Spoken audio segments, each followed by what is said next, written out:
Hello everybody and welcome to Devotion to Writing, the channel devoted to helping you cultivate a daily writing practice.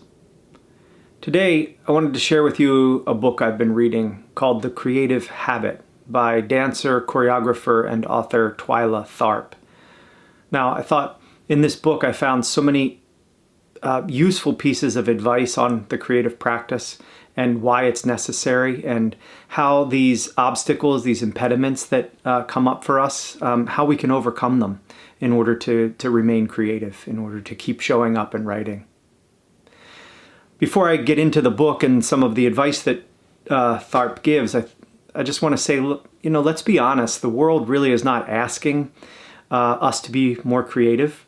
I should say maybe that society, that our culture really, for the most part, isn't that interested in whether we're creative or not, right? Society is quite happy if we're unthinking and doesn't really care. But life, on the other hand, creation itself wants us creating, and it wants to be creating with us. And because this is our highest state, our spiritual state. And our enlivened state when we are creating. So let's get to the book, The Creative Habit, and some things that Tharp writes. She says, "When I walk into the studio, I am alone, but I'm alone with my body, ambition, ideas, passions, needs, memories, goals, prejudices, distractions, fears." Again, when I am in my studio alone, I'm with my body, ambition, ideas, passions, needs, memories, goals, prejudices, distractions, and fears. This is what we bring to the page too, all of these. I think this is a really interesting list. She goes on to say that these 10 items are at the heart of who we are. She says, who I am. They're at the heart of who I am. And that whatever I am going to create will be a reflection of how these have shaped my life and how I've learned to channel my experiences into them. Very interesting that those 10 things are what she uses to shape her life. And if we want to borrow from what she's saying, then these are the 10 things or some of the things that will go into how we make our writing, what we make in our writing. The last two, Tharp goes on, distractions and fears are the dangerous ones. They're the habitual demons that invade the launch of any project. No one starts a creative endeavor, she says, without a certain amount of fear. The key is how to keep the free-floating fears from paralyzing you before you've begun. When I feel a sense of dread, she says, I try to make it as specific as possible. And then she lists her 5 biggest fears. But I want to say before I tell you what her 5 biggest fears are, that the paralyzing before we've begun. I think when people ask me, what's the hardest thing about writing? I say it's beginning. This is always the most difficult thing. Once we get to the page and once our hand starts moving, I find that we can write. Most people find they can write, but it is that fear of getting to the page, just beginning, that stops most of us. That's the big hurdle we have to overcome. So just beginning, the paralyzing you before you've begun. So let's get to her 5 big fears. 1, people will laugh at me. 2, someone has done it before. 3, I have nothing to say. 4, I will upset someone I love. And 5, that once executed, the idea will never be as good as it is in my mind. And she says, there are mighty demons, but they're hardly unique to me. You probably share some, she says. If I let them, they'll shut down my impulses. They'll shut down my impulses. And perhaps they'll turn off the spigots of creativity altogether. And so to remedy this, to combat this, she says, she stares down in like a ritual of a boxer, looking into the opponent's eyes right before the fight. She stares down her fears and she confronts them. So she does this in the book, and I think it's really interesting how she undermines her fears and shows herself that they're really not They have nothing to them. They're paper. They're nothing. They're less than paper. 1, people will laugh at me. She says about this fear that not the people that I respect. They haven't, and they're not going to start. In another video, I talked about how important it is for us as writers to have a trusted reader, and I think this is the same sort of thing. The people that we trust, the person that we find that we could trust to really read us, who we can show our work to, these are the people, they're not going to laugh at us. They're going to treat our work seriously. They're going to give us advice if we ask for it, and they're not going to think that we're silly. So people will not laugh at me, not the people that respect you. They're not going to laugh at you.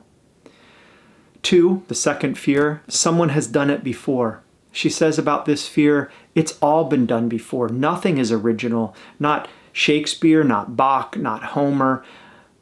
So certainly not us. Get over it. We're not going to do anything unique. And to this, I'd add that, all of these things have been done, yes, and we are the inheritors of all of the wonderful things that have been created. What we get to do in our time is to kind of pick it up, lift it with ourselves, lift it in our expression, and carry it a little further, and then set it down. Someone else is going to pick it up. The third fear, I have nothing to say. An irrelevant fear, she says. We all have something to say. I agree. I couldn't agree more. I always say this. The only time we think, or the only reason we think we don't have anything to say, is that we don't allow ourselves to say anything, right? I like to use the example that if I were to hold up a box and it's empty, but you don't know that, and I say, what's in the box? Everyone is going to come up with something in the box. Always. We always have something. Our imaginative powers are that great. 4, the fourth fear, I will upset someone I love. And she says about this that it is a serious worry, and it's not so easily exercised or stared down, because you never know how anyone's going to respond to the thing that you create, that you present. And that the best that you can do is to remind yourself that you're a good person and you have good intentions, and that you're trying to create unity, not discord. When I wrote my first book, A Strange Catechism, when it was published, my mother read it, and as soon as she finished, she called me immediately and she said, you shouldn't have written that book. I mean, that kind of knocked me back, because I didn't set out to write anything that would hurt her or harm her. And so I did ask her in that conversation, did you feel like there was anything in there that was blaming, or that was pointing a finger, or trying to show you or anyone in a bad light? And she paused for a minute and was quiet, and she said, no. And it's a beautiful book. And I thought that, well, first of all, that was the nicest thing that she could have said, that it was a beautiful book, but it also made me realize that if I had thought too much about who might be affected by that book, I wouldn't have been able to write it, or I might not have been able to write it. And the fifth fear is that once executed, the idea will never be as good as it is in my mind. And to this, she says, toughen up.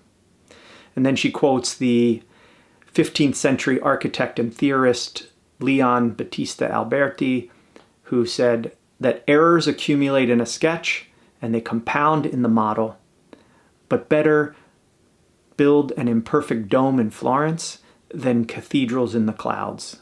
And I think what she means by this, and what Alberti meant by this, is it's better that we make something, even if it's flawed, than to just have it be a dream, to have it be something in our heads.